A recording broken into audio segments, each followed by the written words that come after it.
Hello friends, I am Saranya. இன்னைக்கு நம்ம பார்க்க போற 8th standard maths NCERT syllabus chapter 4 exercise 4.1 cubes and cube root sumல 11th one பார்க்க போறோம். How many cuboids of sides 3, 6 and 5 cm are needed to form a cube ன்னு கேக்குறாங்க. எவ்வளவு cuboids வேணும்ன்றாங்க. cuboid தெரியணும் என்ன பண்ணனும் length வேணும் breadth வேணும் height வேணும். எல்லாமே நம்ம மல்டிப்ளை பண்ணா நமக்கு கிடைக்கும். அதுக்கு இந்த கியூபை வச்சு நம்ம கியூபாய்ட் கண்டுபிடிக்கணும். எப்படி பண்ணலாம்? ஃபர்ஸ்ட் ஸ்டேட்மென்ட் பாருங்க. a cube has equal sides. ஏனா ஸ்கொயர்ல அதனால equal sides. each sides of the cube should be divisible by என்ன நம்பர்ல 3 6 5 கொடுத்திருக்காங்கல. அப்ப அது divisible என்ன பண்ணனும்னா நம்ம LCM எடுக்கணும். 3 க்கு 6 க்கு 5 க்கு LCM எடுக்கணும். சோ அப்படி எடுத்தா நமக்கு என்ன வரும் 30.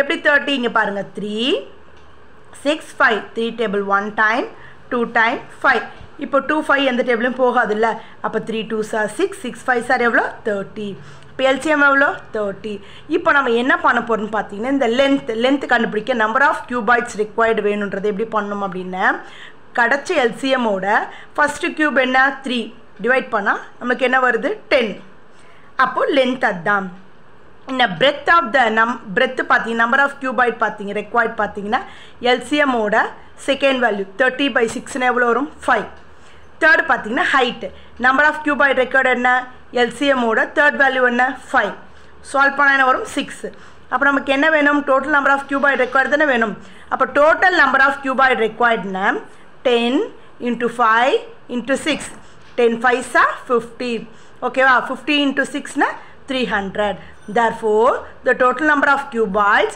required is equal to 300 clear thank you